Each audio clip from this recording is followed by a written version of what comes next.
안녕하세요. 김태훈의 현명한 투자자 방송 시작하겠습니다. 본 영상에서 다루는 내용은 투자 권유가 아니며 각 개인의 투자 판단에 대한 책임을 지지 않습니다. 별도 SNS 채널 가입을 유도하거나 투자 권유 및 유료 리딩 서비스 홍보하는 불법 사칭 계정에 유의하시기 바랍니다. 자, 오늘은 이 원전 관련주들이 아침에 개장 초에 아주 급등을 하는 모습을 보였습니다. 그래 급등하게 된 이유는 다른 게 아니라 항상 우리 한국형 원전 수출에 발목을 잡던 그 미국의 웨스팅하우스가 요번에 이제 이 한국전력과 이 한국 수력원자력 영위관 협상을 해서 최종적으로 이 지적 재산권에 대한 문제를 제기하지 않겠다고 결정을 하게 됐죠. 그러면서 구체적인 내용에 대해서는 나오지 않았지만 그 한국형 원전 지금까지 수출하는 것들에 대해서 그 예전에 그 UAE에 수출했던 것부터 해서 그 매번 요번에 체코 원전까지 매번 이제 웨스팅하우스가 이 계약이 거의 이루어지는 마지막 단계에 끼어들어서 이 지적재산권을 이슈화 시키면서 결국은 알짜배기 사업을 조 단위의 수익을 뺏어갔습니다.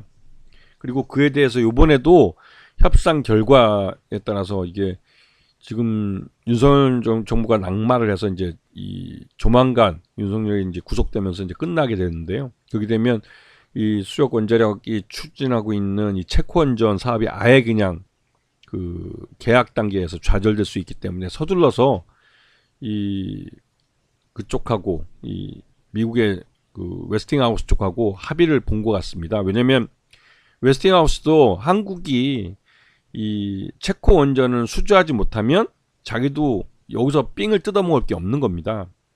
그래서 일부 양보를 했겠지만 결국은 UAE 사례에서 볼 수 있듯이 이 원전 건설에 있어서 알짜배기 사업 분야는 이 그 웨스팅하우스 쪽에 넘겨주기로 하고 솔직히 그 외에 이제 알짜배기가 없이 그냥 건설만 한다는 데 의의를 두는 즉 공장만 돌리는 거죠. 수익은 안 나더라도 그 정도의 사업을 그리고 나머지 우리 여기 보면 체코 원전 사업에 그 참여하고 있는 팀 코리아가 나눠 가지는 물론 여기서 그 두산 에너비티나 대우건설 같은 민간 기업은 그래도 자기 몫을 챙겨갑니다. 결국은 이 한전 기술이나 한전 KPS 뭐 이런 수력 원자력 이런 공기업이 가져가야 될 수익을 결국은 웨스팅하우스 쪽에 넘겨주는 것이죠. 그래서 결국은 우리가 낸 세금으로 운영되는 공기업은 똔똔으로 잘하면 똔똔이고 안 그러면 손해보는 거고 이 웨스팅하우스는 중간에서 자기 지적재산권 이거 갖고 우리한테 또 삥 뜯어 먹는 것이죠. 근데 이거를 이제 합의를 봤다는 게 이제 체코 원전을 수주할 가능성이 높아진 거지만 이게 결국은 민간기업 두산에너비티나 그 외에 이제 그 원전을 걷는데 부대 사업이나 이런 쪽에 들어오는 그런 민간 기업들은 수익을 낼 수 있는 기회가 있을지 모르지만 이 팀 코리아로 들어와서 공기업들은 대부분의 수익을 결국은 이 미국의 웨스팅하우스한테 삥 뜯기고 만 걸로 보입니다. 그렇기 때문에 구체적인 이 합의 내용은 이제 뭐 영업 비밀이라 해서 공개를 안 했죠. 이 체코 신규 원전 사업은 윤석열이 그 탈원전 사업을 백지화하면서 나름대로 자신들이 이제 원전 부활의 어떤 상징적으로 얘기했지만 실질적으로 이거를 수주하는 과정에서 예전 그 UAE 때 그 이명박 때죠. 이명박 때와 같이 그러니까 웨스팅하우스 쪽에다가 그 알짜배기 사업을 다 넘겨주고 수주하는 거기 때문에 실질적으로 이게 수익이 날까 하는 좀 의심도 듭니다. 그렇다고 이거를 날림공사로 했다가는 원전 사고라도 나면 이 사고에 대한 책임을 무한으로 질 수도 있기 때문에 나라가 망할 수도 있습니다. 그래서 실제로 요게 원래는 3월 달까지 해서 최종 결정을 하게 되는데 지금 서둘러서 웨스팅하우스와 이렇게 합의를 한 것도 따지고 보면 기존에 이 원전 사업을 벌여왔던 쪽에서 이 그나마도 사업을 못하게 될 수 있기 때문에 왜냐면 새로운 정부가 들어왔을 때 이걸 따져보고 이게 수익이 안 나는 사업이라고 하면 포기할 수도 있습니다. 그렇게 될 경우에는 체코 원전 사업은 완전히 물 건너가는 거죠. 실제로도 이 채권 원전 사업은 예전부터 수익이 나기 어려운, 왜냐면 그 수익이 나는 부분을 미국의 웨스팅하우스에다가 넘겨주기 때문에 실제로 여기에 참여하는 공기업들은 수익이 나지 않습니다. 다만 민간 기업들 몫은 그 함부로 건들 수 없기 때문에 그 민간 기업들은 수익을 가져가는 것이죠. 결국은 우리 세금으로 운영되는 공기업들만 손해를 뒤집어 쓰는 그런 구조입니다. 그런데 결국은 문제는 뭐냐면, 그렇게 해서 공사를 했는데 이게 부실공사가 될 경우에는, 예전에 우리나라 그 한빛 원전처럼 부실공사가 될 경우에는 실제로 운전을 하다가 사고가 나면 이 방사능이 누출되거나 했을 때 그 사고 책임은 무한으로 지게 됩니다. 그렇게 되면 그 실제로 외교적으로도 아주 큰 문제가 되죠. 특히 체코 같은 경우 원전 사고가 날 경우에는 이게 동유럽 한복판에 있는 국가이기 때문에 러시아 쪽도 그렇고 이 서유럽 쪽에서도 굉장히 반발이 심할 겁니다. 이거에 대해서 우리나라에 대한 무한 책임론까지 나올 수도 있기 때문에 이 사업 자체가 수익도 나지 않는 사업이라 계속하는 게 올바른 것인지 솔직히 좀 의심이 들기도 합니다. 수익이 민간 기업들에게는 수익이 날지 모르겠지만 공기업 쪽에서는 자기 몫의 수익을 웨스팅하우스에 삥 뜯긴 상태에서 이걸 계속할 필요가 있나라는 생각이 드는데, 솔직히 전 세계적인 흐름은 이러한 신규 원전을 짓는 것보다는 노후한 원전을 폐로하는 그런 쪽 사업이 훨씬 더 시장이 커지고 있습니다. 전 세계적으로. 지금 이 신규 원전을 짓는 것보다 앞으로 폐로를 해서 없어지는 원전이 더 많은데, 그 폐로되는 원전에서 나오는 방사능 폐기물을 처리하거나 하는 그런 기술들은 아직 개발되지 않은 상태이기 때문에 그에 대해서 들어가는 기술이나 이런 기술 개발 이런 부분에 대한 부가가치가 훨씬 더 크죠. 신규 건설을 하는 것보다는, 물론 이 체코 같은 경우는 신규 원전을 건설하고 그 원전에서 생산되는 전력을 갖고 대규모 공장들을 자기네 나라에 유치를 해서 그걸 갖고 사람들한테 일자리를 주려고 하는 겁니다. 특히 우리나라 같은 경우 대기업들이 이 동유럽 쪽에서 대규모 사업을 벌이고 있고 실제로 대규모 전력을 필요로 하고 있기 때문에 우리나라 대기업들은 이런 데 이제 원전이 건설되는 것이 나쁘지는 않은 거죠. 왜냐면 좀 더 싼 전기를 갖고 생산할 수 있기 때문에.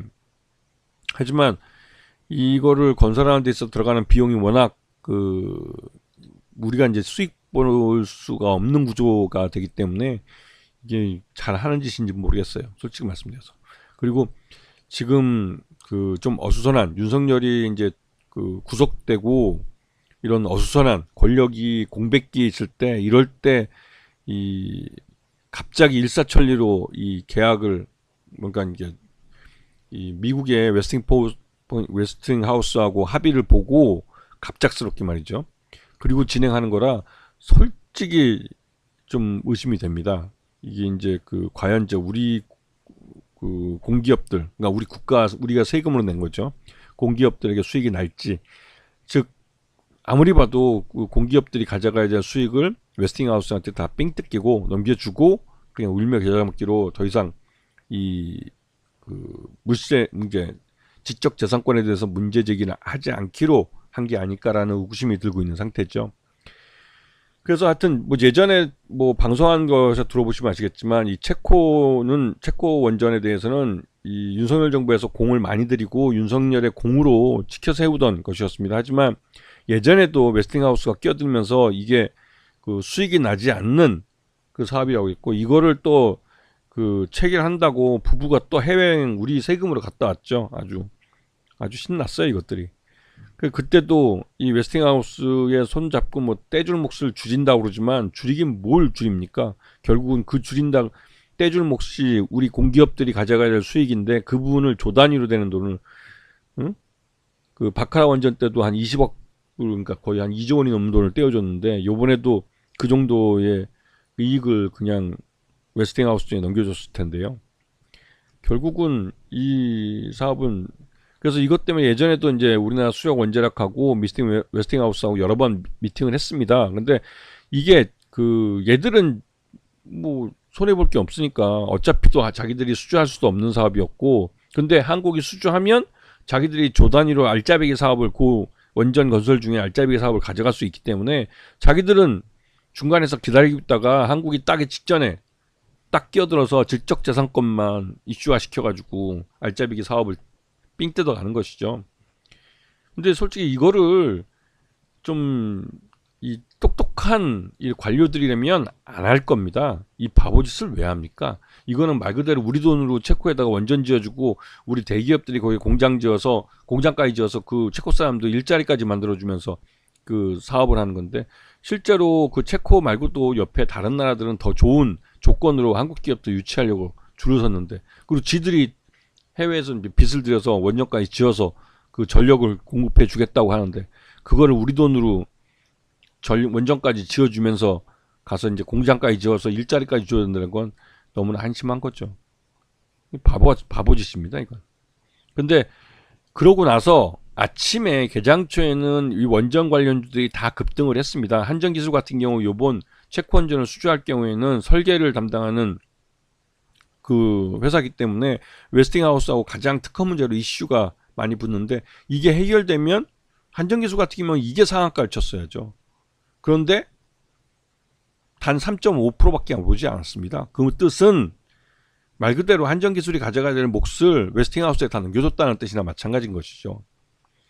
그리고 한전 KPS도 원래 체코 원전이 완공이 되면 시운전과 정비, 이거는 이제 그 건설이 다 된 다음에 일이기 때문에 이 회사도 나쁠 건 없습니다. 하지만 이 회사도 주가는 2.33%밖에 안 올랐죠. 그 말 뜻은 공기업들이 가져가는 수익을 넘겨줬을 가능성이 높다는 뜻입니다. 그 두산에너비티는 민간기업인데 그나마 이 기업은 4.5% 정도 올랐죠. 그래도 왜? 민간기업 이익은 함부로 건들지 않습니다. 그래서 공기업 이익을 띄워주고 민간기업 이익을 남는데, 근데 애초에 원전 자체가 수익이 나지 않는 사업이고, 또 그러다 보니 이게 솔직히 좀 부실공사가 될 가능성이 크죠. 그렇게 되면 이 완공한 이후에 한빛 원전처럼 1년 동안 안전 시공이라고 해서 추가적으로 돈을 들여서 해야 되는데, 그렇게 되면 100% 손해볼 가능성이 커집니다. 그리고 그렇게 했는데도 원전을 안전하게 운전하지 못하면 그거 운전하면 안 되죠. 사고 납니다. 100%. 그렇게 되면 거기서 원전인에도 그 방사능에도 노출되면 그 책임을 누가 지라고 하는 거죠. 한심한 거죠. 이 우리 기술 같은 경우는 우리 한국형 원전의 그 제어 계측 시스템을 만든 회사입니다. 국산화한 회사고, 그래서 이 회사 같은 경우도 실제로 이 그 웨스팅하우스하고도 많이 부딪히게 되지만, 한국 원전을 건설하면서 우리가 국산화한 기술로 원전 제어 계측 기술을 만들었기 때문에 이 부분에 대해서는 이 웨스팅하우스도 어느 정도 이 우리 기술력을 인정해 주기 때문에 우리 기술이 독자적으로 갖고 들어가는 이 원전 제어 계측 기술 시스템에 대해서는 이 웨스팅하우스도 함부로 그 이 지적재산권을 걸 수는 없습니다. 왜냐면 그만큼 우리 기술이 오랫동안 이 한국형 원자력에 대한 제어 계측 기술을 독자적으로 개발해 왔기 때문에. 근데 앞에서 퍼줄 건 다 퍼주고 웨스팅하우스는 삥 뜯겼기 때문에 우리 기술 투자도 나중에 후반기 작업에서 들어가게 되는데 과연 먹을 게 있을지 모르겠어요. 그러다 보니 이 원전 관련주들은 민간 기업들 몇 개만 급등하고 나머지 종목들은 대부분 다 좀 비리비리한 모습이 있습니다. 왜냐면 그게 수익이 나지 않는 사업이기 때문에, 수익을 내기 어려운 사업이기 때문에 그런 것이죠. 그래서 아침에 붕 떴을 때 공매도를 할 수 있었으면, 공매도 때렸으면 꽤 수익이 났을 겁니다. 지금 위에 다 윗꼬리를 달고 내렸기 때문에. 3월 30일 이후에나 공매도가 가능하기 때문에 이럴 때는 솔직히 좀 아쉽긴 하죠. 그 지금 원전 사업 같은 경우는 다시 한번 강조하지만 신규 원전을 짓는 것보다는 기존 노후한 원전을 폐로하는 사업이 훨씬 더 큰 시장입니다. 그렇기 때문에 지금 신규 원장을 짓겠다고 하는 것은 바보짓이에요. 다시 한번 강조하지만. 아시겠습니까? 자, 오늘 방송 여기서 마치겠습니다. 감사합니다.